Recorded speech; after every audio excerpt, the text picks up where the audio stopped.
जय हिंद दोस्तों, सभी का ऑक्सफोर्ड करियर सेंटर में आपका स्वागत है। दोस्तों, जितने विद्यार्थी एसएससी जीडी 2024 के लिए अपनी तैयारी कर रहे हैं, रण के मैदान में उतर उतर चुके हैं दोस्तों, तो सभी से निवेदन है कि सेशन को ज़्यादा से ज़्यादा शेयर करें। दोस्तों, सभी चैनल पे नए बनते हैं तो चैनल को सब्सक्राइब भी करें।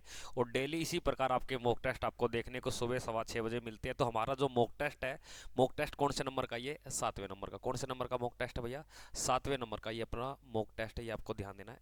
7वें नंबर का ये मॉक टेस्ट है, जिसमें से जीके के 20 एमसीक्यू क्वेश्चन आपके सामने पूछे जाएंगे। जिसमें से ये आपके जितने भी क्वेश्चन मैंने डाले, ये आपके संभावित प्रश्नों के आधार पे, यानी कि जो आपके जिस प्रकार का पैटर्न आता है उसी प्रकार के हम क्वेश्चन को डिस्कस करने वाले हैं। तो सभी विद्यार्थियों से निवेदन है, सेशन को लाइक व शेयर, और चैनल पर जितने नए हैं चैनल को सब्सक्राइब भी करें। दोस्तों, शाम को डेली 8 बजे आपके जीके की क्लास लाइव चलती है। सुबह आपके 8:30 बजे मैथ की क्लास और 9:30 बजे रीजनिंग क्लास, फिर 11:30 बजे जीके की दोबारा लाइव चलती है। तो सारे विद्यार्थी सभी सेशन को ज्वाइन करें। तो देखते हैं आज के मॉक टेस्ट का अपना फर्स्ट क्वेश्चन क्या कहता है, फटाफट से देखिए। थोड़ा छोटा कर देते हैं।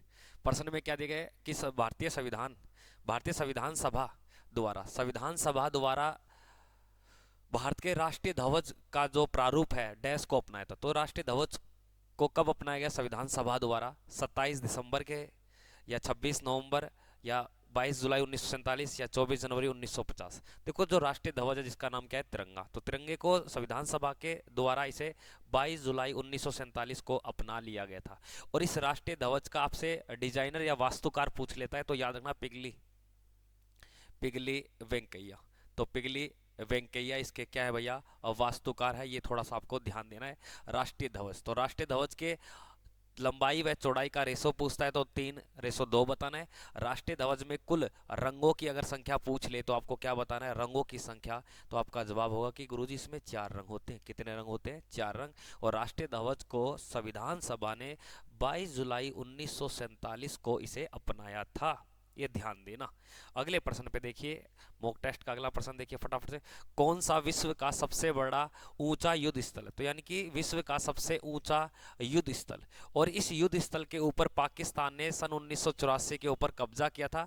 और उन्हें निकालने के लिए हमने एक ऑपरेशन चलाया जिसका नाम था ऑपरेशन मेघदूत। क्या नाम था? ऑपरेशन मेघदूत। सियाचिन के ग्लेशियर पे कुछ पाकिस्तान के आतंकवादियों ने अपनी पुलिस चौकी को स्थापित कर लिया। उसको निकालने के लिए ऑपरेशन मेघदूत की शुरुआत की गई थी। ऑपरेशन मेघदूत। तो मेघदूत कब चला था? ये आपके 1984। तो इस पर्सन के अकॉर्डिंग आपका क्या हो जाएगा? आपके सियाचिन ग्लेशियर। कारगिल की लड़ाई किस वर्ष हुई थी? 1999 में। ये थोड़ा सा ध्यान देना। तो लद्दाख है, ये वर्तमान में भारत का सबसे बड़ा केंद्र शासित प्रदेश, आपको ध्यान दोगे। अस्काई चीन के ऊपर चीन ने कब्जा की कब किया था? 1914 में। कब किया था? 1914 में। ये भी थोड़ा सा आपको ध्यान देना है। अगले प्रश्न में देखिए, अगले प्रश्न में क्या प्रश्न दिया गया? एक बाइट के आधे भाग को, यानी कि जो कंप्यूटर की मेमोरी होती है, तो मेमोरी की जो इकाई है वो बिट से शुरू होती है। किससे शुरू होती है? बिट से। लेकिन याद रखना, 8 बिट का एक बाइट होता है। 8 बिट का एक क्या होता है दोस्तों? बाइट होता है। और इस बाइट के दो टुकड़े किए जाते हैं। क्या किए जाते हैं? दो टुकड़े। एक होता है 4 निब्बल। क्या होता है? 4 निब्बल। 4 निब्बल और 4 निब्बल, सॉरी 1 निब्बल और 1 निब्बल, यानी कि एक निब्बल में 4 बाइट होते हैं। क्या होते हैं दोस्तों? 4 बाइट। 1 निब्बल, 4 बाइट, यानी कि 2 निब्बल का एक क्या बनता है? एक बाइट बनता है। तो इसने बोला है कि एक बाइट के आधे भाग को, यानी कि 4 बिट को, तो 4 बिट किसके बराबर होता है? एक निब्बल के। किसके बराबर होता है? एक निब्बल के। तो इस पर्सन के अकॉर्डिंग आपका राइट उत्तर क्या हो जाएगा? ऑप्शन संख्या ए इसका बिल्कुल राइट है, यानी कि निब्बल को। बिट क्या होती है? सबसे छोटी इकाई। सबसे छोटी इकाई कौन सी है? तो आप बोलोगे ये आपके सर बिट है। और 8 बिट का एक बाइट बनता है, और 1024 बाइट का एक किलो बाइट बनता है, और 1024 किलो बाइट का एक मेगा बाइट बनता है। तो 1024 एमबी यानी कि मेगा बाइट का एक जीबी यानी कि गीगा बाइट, और गीगा बाइट के बाद में टेराबाइट, टेराबाइट के बाद में पेंटाबाइट, पेंटाबाइट के बाद योटा बाइट। आपको ध्यान देना है। अगले प्रश्न पे देखिए, अगले प्रश्न में क्या दिया गया कि हमारा राष्ट्रीय ध्वज सबसे पहले विदेशों में कहां पर फहराया गया था? तो राष्ट्रीय ध्वज को सबसे पहले, यानी कि मैडम भीकाजी कामा राष्ट्रीय ध्वज के क्या है?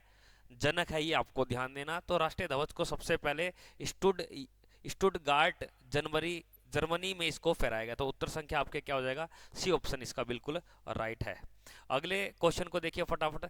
ओजोन योजना आयोग के पहले अध्यक्ष, योजना आयोग के पहले अध्यक्ष बताने। तो योजना आयोग की स्थापना कब होती है? सर इसकी स्थापना होती है 1950 में। कब? 1950 में। और योजना आयोग के जो अध्यक्ष थे वो थे पंडित जवाहरलाल नेहरू। इस योजना आयोग को आज हम क्या बोलते हैं? नीति आयोग। क्या बोलते हैं? नीति आयोग। आपको ध्यान देना है। और इस नीति आयोग की स्थापना कब की गई थी? 2015 में। किस तारीख को की गई थी गुरुदेव? 1 जनवरी 2015 को, यानी कि 12वीं पंचवर्षीय योजना के बीच में इसको किया गया। और 12वीं पंचवर्षीय योजना पूरी नहीं होती, जो 2012 से लेकर 2015 तक ही चलती है, ये भी ध्यान देना। अगले प्रश्न में देखिए, अगले प्रश्न में क्या देगा? महात्मा गांधी द्वारा संपादित समाचार पत्र का नाम बताना है। तो महात्मा गांधी द्वारा संपादित समाचार पत्र, ध्यान देना, केसरी और मराठा, ये दोनों किसके हैं भैया? तो आप बोलोगे लोकमान्य, लोकमान्य के। तो लोकमान्य बाल गंगाधर तिलक के। जबकि गांधी द्वारा लिखा गया आपके गुजराती भाषा में नवजीवन, गुजराती, गुजराती भाषा के अंदर कौन सा? नवजीवन। आपको ध्यान देना है दोस्तों। अगले प्रश्न पे देखिए, अगले प्रश्न में क्या देगा कि इनमें से गलत को चुनना। आपको इनमें से गलत क्या है? देखो, भारत सरकार 1935 अधिनियम बिल्कुल सही है। बाल पाल बाल कांग्रेस में चरमपंथी के थे, यानी कि इसको बोल सकते हो गरम दल के, गरम दल बोल सकते हो, उग्रवादी बोल सकते हो। सविनय अवज्ञा आंदोलन 1920, होम रूल आंदोलन एनी बिसेंट, और प्लस में आपके लोकमान्य, प्लस में आपके लोकमान्य। लेकिन याद रखना, सविनय अवज्ञा आंदोलन आपके गलत हो जाएगा। ये हुआ था 6 अप्रैल, 6 अप्रैल आपके 1930 में। तो सविनय अवज्ञा आंदोलन वर्ष 1920 में नहीं होता, क्योंकि 1920 में आपके क्या किया जाता है? असहयोग, असहयोग आंदोलन। तो असहयोग आंदोलन की शुरुआत कब होती है? 1920 में होती है। तो इस प्रश्न का राइट उत्तर अपना क्या हो जाएगा? तो इसमें गलत को बताना था, ऑप्शन संख्या आपका सी बिल्कुल राइट हो जाएगा। अगले प्रश्न को देखिए, अगले प्रश्न में क्या देगा कि राज्यपाल द्वारा जारी किए गए अध्यादेश। तो कई बार ये अध्यादेश का आर्टिकल पूछ लेता है कि किसी भी राज्य में जब कोई विधानमंडल उपस्थित नहीं होती, तो राज्यपाल आर्टिकल 213 के तहत, आर्टिकल 213 के तहत एक अध्यादेश जारी करता है, जिसकी सीमा अवधि कितने दिनों की होती है? तो आप बोलोगे सर ये 6 सप्ताह की होती है, क्योंकि 6 सप्ताह के अंदर अंदर हमें विधान सभा या विधान मंडल की एक बैठक बुलवानी पड़ेगी। आपको ध्यान देना है, एक अधिवेशन यानी कि सत्र बुलाना पड़ता है। तो बुलाने से पहले कितने दिन एक्टिव रह सकता है? ये 6 सप्ताह तक, ठीक है ना, ये ध्यान देना। और उस बैठक या सत्र को बुलाने के बाद में 2 महीने के अंदर अंदर उस बिल को पास करवाना पड़ेगा। तो यानी कि जो कानून है वो कितने दिन तक चल सकता है? 260 महीने और देख लो 42 दिन तक, ठीक है, ये आपको ध्यान देना है। लेकिन किसी केंद्र की अगर बात की जाए तो राष्ट्रपति, तो राष्ट्रपति का जो अध्यादेश की शक्ति है वो आपको ध्यान देना 123 में। तो राष्ट्रपति के पास अध्यादेश की शक्ति का उल्लेख किस आर्टिकल में? 123 में। तो राज्यपाल की पूछे तो 213, राष्ट्रपति की पूछे तो 123 में अध्यादेश। और इनकी भी जो आपकी अधिकतम समय अवधि होती है वो कितनी होती है? 6 सप्ताह की। अगले प्रश्न में देखिए, अगले प्रश्न में क्या देगा? चंद्र की धरती पर, यानी कि चंद्रमा की धरती पर आपको बताना इनमें से क्या प्रभाव पड़ता है। देखो, चंद्रमा की धरती पर द्रव्यमान और वजन कब होता है? द्रव्यमान वही रहता है परंतु वजन कम हो जाता है। द्रव्यमान और वजन वही रहता है, जबकि सिर्फ द्रव्यमान कम होता है। तो याद रखना कि द्रव्यमान तो सर वही रहेगा, मास तो वही रहेगा, लेकिन उसका वेट है ना, वेट आपके घट जाएगा। कितना हो जाएगा? 1/3। कितना हो जाएगा दोस्तों? 1/3 आपको बताना। तो इसका राइट उत्तर क्या हो जाएगा? आपके ऑप्शन संख्या सी। कई बार ये पूछा था कि चंद्र ग्रहण कब होता है? एक साइड आपके सन हो जाएगा, एक साइड आपके अर्थ हो जाएगी, एक साइड आपके मून। तो इस सिचुएशन में जो बनेगा उसको क्या बोलते हैं? चंद्र ग्रहण बोलते हैं। ये आपको ध्यान देना, चंद्र ग्रहण जो पूर्णिमा के दिन होता है। एक वर्ष में अधिकतम चंद्र ग्रहण सूर्य ग्रहण 5 हो सकते हैं, न्यूनतम 2 होंगे, लेकिन वो चंद्र ग्रहण नहीं होंगे, वो सूर्य ग्रहण ही होंगे, ये ध्यान देना। शिक्षा का अधिकार कानून यानी कि राइट टू एजुकेशन किस आयु के बच्चों के लिए है? ये राइट टू एजुकेशन की अगर बात की जाए, जो आर्टिकल 21A के अंदर इसका उल्लेख किया गया है, और आपके आर्टिकल 51 कै के, ठीक ना, के अंदर इसका उल्लेख किया गया, ये अभी आपको ध्यान देना है। तो यानी कि जो शिक्षा का अधिकार है ये 6 से लेकर आपके 14 साल के बच्चों के लिए प्राप्त हुई। ये मूल कर्तव्य, ये मूल कर्तव्य में भी है, फंडामेंटल राइट्स में भी है और ड्यूटीज में भी है, दोनों में शामिल होता है भैया। अगले प्रश्न में देखिए क्या दिया, कौन से 2 देशों को पाक स्टेट, अब पाक स्टेट को आप बोल सकते हो जल संधि, क्या बोल सकते हो? जल संधि। तो ये जल संधि कौन सी है? पाक जल संधि। कौन सी है ये? पाक जल संधि। और पाक जल संधि आपको पता होगा कि प्रायद्वीपीय भारत और श्रीलंका के मध्य ही स्थित है, भारत और श्रीलंका के मध्य। तो इस प्रश्न का ऑप्शन क्या हो जाएगा आपके, ऑप्शन संख्या गुरुजी इसका बी बिल्कुल राइट होगा। ये आपको ध्यान देना है मॉक टेस्ट का। अगले क्वेश्चन को देखिए, अगले प्रश्न में क्या दिया गया है, भारतीय राज्यों का प्रथम बार भाषाई आधार पर गठन कब किया गया।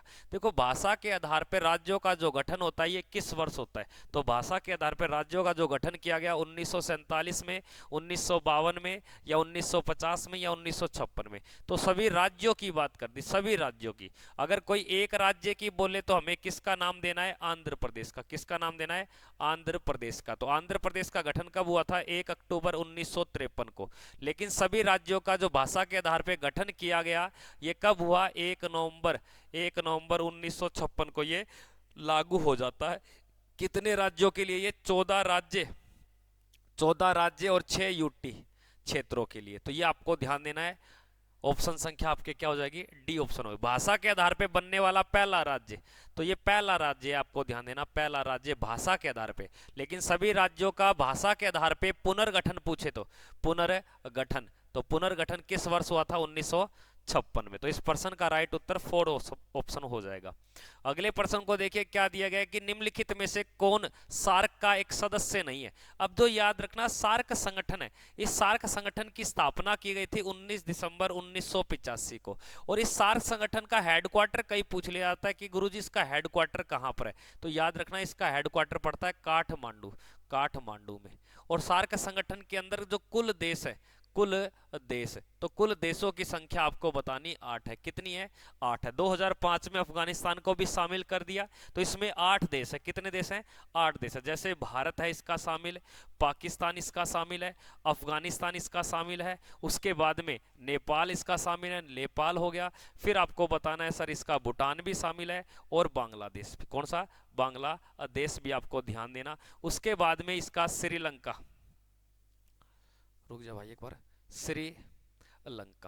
श्रीलंका आपको बताना है, ठीक ना। उसके बाद में आपको मालदीव बताना है। क्या बताना है, मालदीव, ठीक है ना। और एक कौन सा हो गया आपके, भूटान, श्रीलंका, मालदीव हो गया। इंडोनेशिया इसका सदस्य नहीं है। तो 1 2 1 3 1 4 1 5 और 1 6 7 और 1 8, तो कितने देश हो गए इसके, 8। तो यानी कि कौन सा इसका सदस्य नहीं है, तो ऑप्शन संख्या यहाँ पे क्या बताओगे आप, 4th ऑप्शन, इंडोनेशिया इसका सदस्य नहीं है मेरे भाई, ये ध्यान देना। अगले प्रश्न पे देखिए, अगले प्रश्न में क्या दिए गए, भारत में रक्षा सेनाओं का सुप्रीम कमांडो कौन होता है। तो तीनों सेनाओं का जो सर्वोच्च कमांडो होता है या सुप्रीम कमांडो कहा जाता है। ये तो बिल्कुल सिंपल प्रश्न है, इसको तो आप बिल्कुल भी गलत नहीं करोगे। अगर ऐसे प्रश्न गलत होते हैं मेरे भाई तो दिक्कत बढ़ जाएगी। तो रक्षा सेनाओं या भारत में रक्षा सेनाओं का सुप्रीम कमांडो किसको बोलेंगे हम, राष्ट्रपति को। किसको बोलेंगे, राष्ट्रपति को। तो सारे कमेंट करके बताना वर्तमान में सीडीएस कौन है, वर्तमान में सीडीएस कौन है। अगले प्रश्न को देखिए, अगले प्रश्न में क्या दिया गया है, इंद्रधनुषीय क्रांति किससे संबंधित है। इंद्रधनुषीय क्रांति का संबंध बताना है किससे। जैसे आपने पढ़ा होगा कि सर नीली क्रांति का संबंध मत्स्य से, लाल क्रांति का संबंध मांस और टमाटर उत्पादन से, पीली क्रांति का संबंध तिलहन उत्पादन से, गुलाबी क्रांति का झींगा मछली व प्याज उत्पादन से, हरित क्रांति का खाद्यान्न फसल से है, सफेद क्रांति का दुग्ध। इन सभी क्रांतियों के ऊपर एक नजर रखना, ये आपके क्या कहलाता है, इंद्रधनुषीय। तो सभी क्रांतियों पे नजर रखना, तो ये किस में आता है, इंद्रधनुषीय क्रांति में। तो यानी कि ये भी है, ये भी है, ये भी, यानी कि ये सभी। तो उत्तर संख्या इसका डी इसका बिल्कुल राइट होगा मेरे भाई। अगले प्रश्न में देख छोटे भाई कि निम्नलिखित में से कौन सी झील अपने स्थान की दृष्टि से असंगत है। यानी कि ये बता रहा है कोई झील है उसकी लोकेशन वहां है या नहीं है, वही तो चुनना अपने को। और चुनना कैसा है, असंगत, गलत चुनना है। देखो चिल्का पश्चिम बंगाल, वूलर जम्मू एंड कश्मीर, सांबर राजस्थान, लोनार महाराष्ट्र। तो याद रखना लोनार एक ज्वालामुखी झील है जिसको क्रेटर झील बोलते हैं, महाराष्ट्र में पड़ती है, बिल्कुल बात सही है। देखो सांबर झील एक लवणीय झील है, खारे पानी की झील है, जो आपके कहाँ पड़ती है, जयपुर, अजमेर और नागौर में। वूलर की अगर बात की जाए तो ये मीठे पानी की सबसे बड़ी झील है जो झेलम नदी के किनारे बनी हुई है, ये भी बात सही है। जबकि चिल्का झील भारत की एक तटवर्ती झील है, सबसे बड़ी लेगुन झील है। सबसे बड़ी क्या है, ये लेगुन झील है। और ये लेगुन झील कहाँ पड़ती है, तो बोलोगे सर ये उड़ीसा में पड़ती है। कहाँ पड़ती है, ये उड़ीसा में पड़ती है। तो ये बात इसका गलत हो जाएगा। तो ऑप्शन संख्या कौन सा हो गया इसका, ए ऑप्शन इसका बिल्कुल राइट है। अगले प्रश्न को देखिए क्या दिया गया, भरतनाट्यम नृत्य किस राज्य से संबंधित है। अब भरतनाट्यम आपने सुना होगा कि भरतनाट्यम सर एक क्लासिकल डांस है, एक क्या है, क्लासिकल डांस है। और क्लासिकल डांस में देखा जाए तो ये सबसे पुराना यानी कि सबसे प्राचीन क्लासिकल सबसे प्राचीन शास्त्रीय नृत्य, शास्त्रीय नृत्य। तो सबसे प्राचीन ये क्या है, शास्त्रीय नृत्य, जिसको मान्यता दी गई थी 1932 में। और सबसे नया पूछे, सबसे नया जो क्लासिकल डांस है वो ध्यान देना, जिसका नाम है सत्रिया। क्या नाम है, सत्रिया, जो असम से संबंधित है। इसको मान्यता दी गई 2000 में। लेकिन हाल फिलहाल में एक नोवा क्लासिकल डांस को एक मंजूरी दी जाएगी, जिसका नाम है छऊ। क्या नाम है, छऊ। तो इसका जो राइट उत्तर हो जाएगा वो क्या है, तमिलनाडु। क्या हो जाएगा दोस्तों, तमिलनाडु।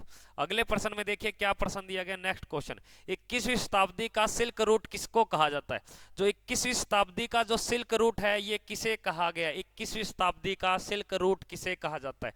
तो ध्यान देना, 21वीं शताब्दी का जो सिल्क रूट है ये ईरान व मध्य एशिया के बीच में एक क्या है, रेल कड़ी का कार्य करती है, जिसको हम एक सिल्क रूट बोलते हैं। देखो भारत का जो प्राचीन सिल्क रूट था ना वो नाथुला दर्रा है। तो कई बार ये भी प्रश्न आता है भारत में रेशम मार्ग कौन सा था प्राचीन, तो आप बोलोगे सर ये नाथुला दर्रा होता था सिक्किम का।